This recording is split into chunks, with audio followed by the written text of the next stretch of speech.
After spending quite a bit of time with this build, I realized its complexity, but in spite of all that, it was really satisfying to play with once I got used to everything. And so, in this video, we're going to go over the Spirit of Foetracer and the Spirit of Synthoceps build in much more detail. So if you want to see more Destiny 2 NuBuilds content, or just overall Destiny 2 in general, then be sure, as always, to like, comment, and subscribe. Let's get straight into the video.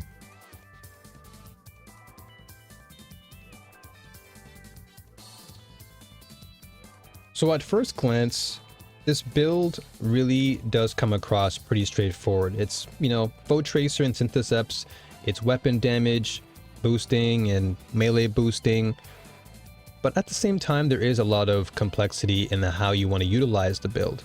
Since you are infusing the best of both worlds, you do have the Foetracer, which gives you pretty much a multitude of options to choose from pertaining to your weapons.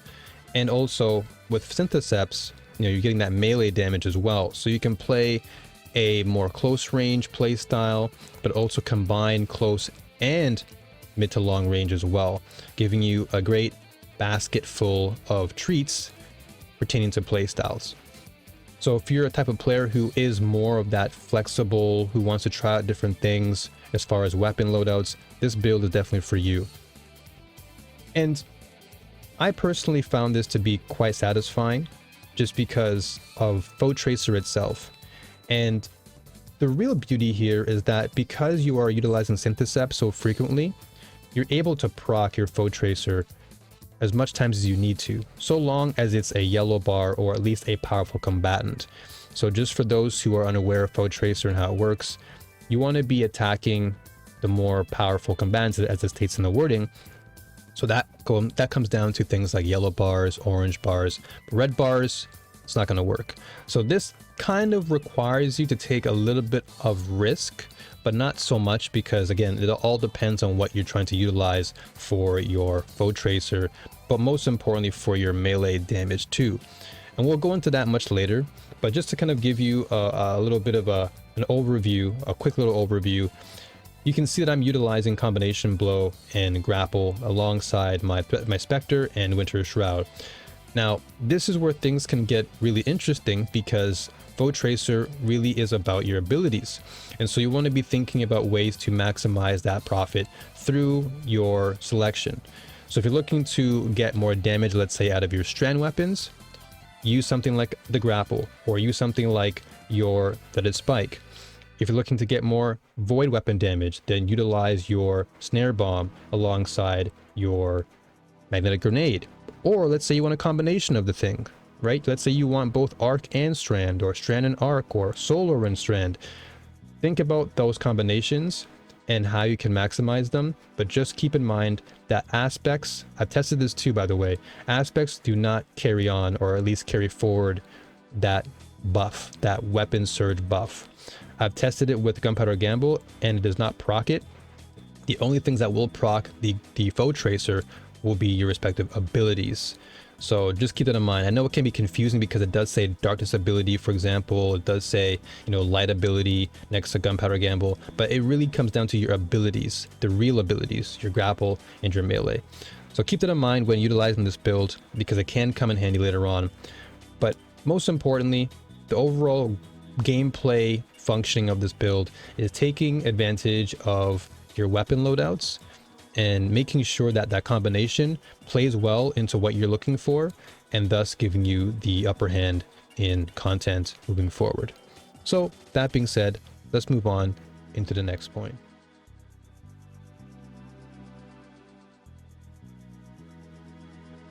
Now, normally I would have an MVP weapon to showcase alongside the build to further emphasize the potency of that said weapon. However, in this particular build, it was really tough to pin down something, because it's such a versatile and complex build due to the fact that you can choose what abilities you want to maximize.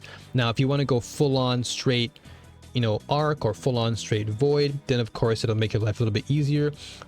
But if you're looking to combine different elements, in this case Strand and Arc, then it's important to really think about the combination and why they're of good use. So the reason why I've gone with Strand Arc here, most notably with Arc, is due to Cold Heart. Now this technically could be the MVP, so I'll explain why. So Cold Fusion, the intrinsic trait, states that the arc laser deals more damage the longer it remains on a target.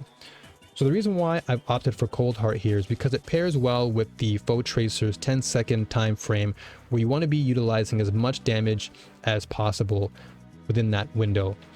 And so because Cold Heart has that built-in intrinsic damage buff, alongside that times for weapon surge, you can see why Cold Heart has some value here.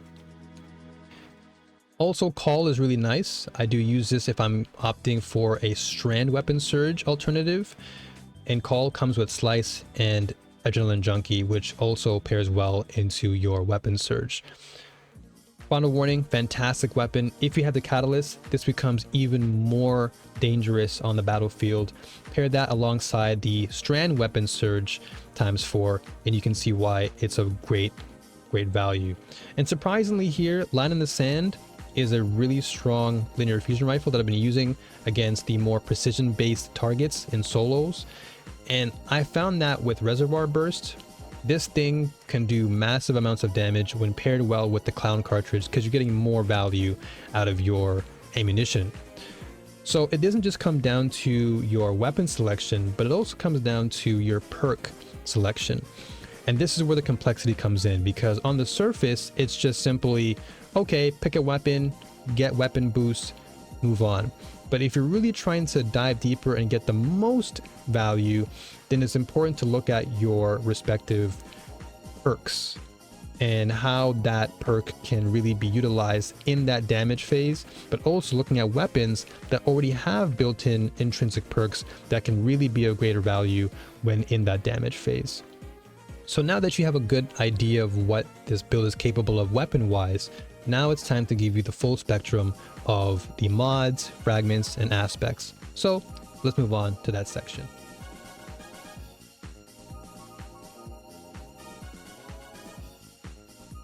As always, I want to thank you all so much for making it this far in the video. I'm really grateful for all of your gracious support thus far, and the NuBuilds episodes have been surprisingly doing pretty well, so look forward to more of them in the near future. Let's move on into the abilities now, aspects, and fragments. So kicking things off with abilities, I've already gone into some degree of detail with regards to why I've chosen these two, but to emphasize more, I just love to play a more hit and run play style, and being able to have combination blow in tandem with grapple allows for me to engage and disengage whenever I desire. More importantly though, is combination blow, when I'm able to combine that with my other respective weapons, I'm going to get amplified, and amplified gives me more speed, which then plays into my hit and run playstyle. But more importantly, it accesses the galvanic armor, which gives me more defense, because now I'm going to be reducing that damage being applied to me. Next we have aspects. We've gone with the Spectre and the Winter Shroud combination, simply because it's pretty straightforward, pretty standard, and it's a pretty healthy gameplay loop in that you want to just get up close and personal to the enemy, freeze them, punch them, gain health back, rinse and repeat. And your Spectres can be really good for distracting targets. So let's say you want to focus on one enemy, preferably a bigger threat. You can drop a few Spectres on the floor where their ads are, kill all the ads, and therefore you can focus all of your attention and energy on the other respective target. And that brings us to our fragments. So Faceted Protection is the quintessential fragment to have. And that's just because you really want to be reducing as much incoming damage as you possibly can. And this plays well into the weapon selection, but more importantly, the perk selection of those respective weapons. So as I mentioned earlier, with the Call having Slice gives you that 40% damage reduction. Faster Protection also helps to reduce that incoming damage. And it also, with Galvanic Armor via combination blow and other respective arc weapons, that kicks in, and thus you now have a more grounded defensive strength to your build. Next is Facet of Ruin, where this just increases the size of the AoE burst when you freeze a target or shatter a crystal. So this plays well into the combination of Shroud and Specters or Shroud and combination blow. You just punch something, after they're frozen, it spreads that AoE into other targets, making that gameplay loop more consistent. Next, we have Passive Devotion, where defeating targets afflicted with stasis or strand debuffs grants that bonus energy for your light. So of course we have aspects such as the Winter Shroud and Specters, so this plays well into building our energy really quickly. I was surprised to see that I would always have my Transcendence up quite often in this build, and that just gave me a chance to utilize more damage output, more grenades, so on and so forth. Next we have Facet of Courage, where your Arc, Solar, and Void abilities deal increased damage to targets afflicted with darkness debuffs.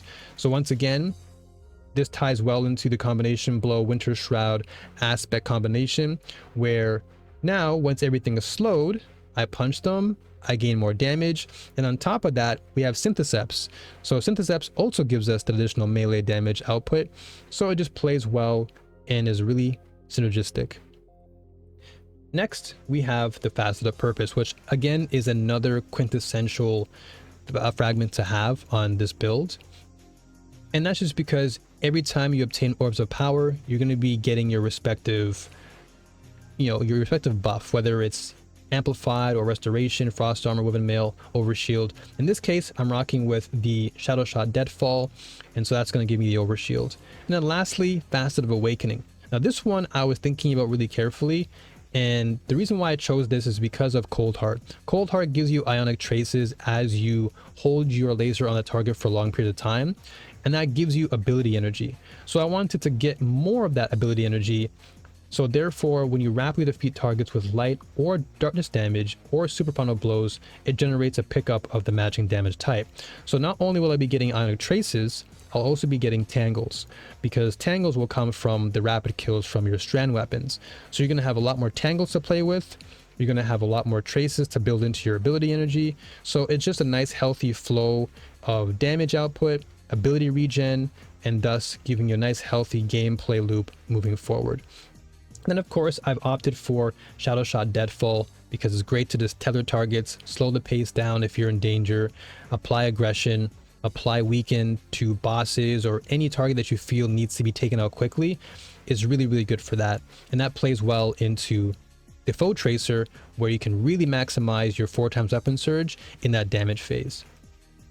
And so now let's move on to the helmet section, or the armor section, and we have in the helmet we have the Strand Siphon and Arc Siphon. Now I've gone with these two because I want to be able to collect as many orbs as possible to therefore give me more overshield, but also give me more armor charge, which then plays into my weapon surge, which we'll get into very soon. Next, with gauntlets, we have Firepower and Heavy-Handed, which is pretty straightforward. I'll always be punching things or using my grapple to get damage, so more orbs is always nice. Next, we have the chest armor, where this is concussive and melee damage resistance, and this pretty much applies to most of the builds that I have, just because I'm always going to be either up close and personal with meleeing, or I might be in a circumstance where AoE damage is going to be quite prevalent, and so having the concussive dampener is always nice. Then next we have the strides, or the leg armor, and this is where people may ask, well, why are you rocking with the strand weapon surge and then you also have the Foetracer surge? So here's my reasoning.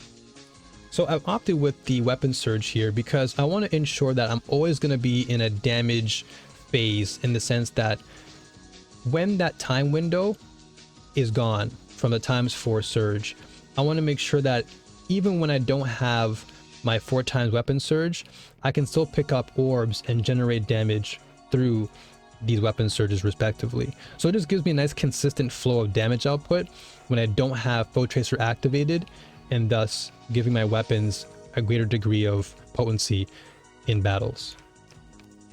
And then lastly we have the cloak, and I've gone with Double Reaper here. I would sometimes go with something like Time Dilation, because you can always just have a longer duration of time on your armor charge. I sometimes go with Distribution. This all really comes down to what you're looking for. And then of course Bomber, I want to reduce my grenade cooldown, so I can always have my grapple activated as much as I possibly can. So all that considered, The build in itself really is all about making sure that you're maintaining that consistent damage uptime, which explains why I have the weapon surge activated on my leg armor. And so when that time frame runs out for the ×4, I still have damage coming out of my weapons until I'm able to reactivate the ×4 and make use of it. Now, mind you, they don't stack. Just a heads up, they don't stack. The ×4 will override the regular surge, so just keep it in mind. It won't be ×5 or ×6, it'll just be ×4 once you activate it. And so lastly, we're going to go into the journal. Now, the journal hasn't really changed much. I've kept everything mostly the same, and I do have Expanding Abyss. And this is just because there are going to be times where I want to switch off and run with a Void combination. And then Shield Crush is always nice because you're going to be activating more, more damage from your melee. And also you're going to do more grenade damage from amplifying and radiance. And then we have Radiant Orbs, you have Galvanic Armor, which I mentioned earlier with regards to your amplified version of your weapons. And Threaded Blast is also even more potent now because you're looking into gathering more tangles with your Facet of Awakening. So the more tangles you have now, this Threaded Blast is going to be even more potent. Everything else, Creeping Chill, I keep this on just in case I want to rock with a stasis weapon. Overload Sword in case I want to rock with a sword. Elemental Charge I keep on just in case I want to have that additional mod benefit. And then everything else weapon wise, this is all really just flexible and depending on what I want to rock for the day or the content. But overall, that's pretty much the build in a nutshell. Nothing too crazy in, nothing's game changing by this build whatsoever. I think the most important part is that there's a lot of complexity in it, and it really comes down to how you want to paint the picture. The canvas is ultimately up to you and how you want it to look like, and I've opted for the Strand Arc variant. But again, like I said, it comes down to you and what you want to look for. If you want to rock with full Void or Void Solar or Void Arc or whatever the case may be. So showcase your builds. I'll drop the dim build in the comment section so therefore you can make use of it and, tinker with it as much as you can. But all that being said, thank you all for tuning in. I appreciate you and all your support thus far once again. It means a lot. And as always, New Warriors, stay strong, keep fighting, and may the Force be with you all, always. Take care and see you again very soon on the next episode of NuBuilds. Have a good one. Peace.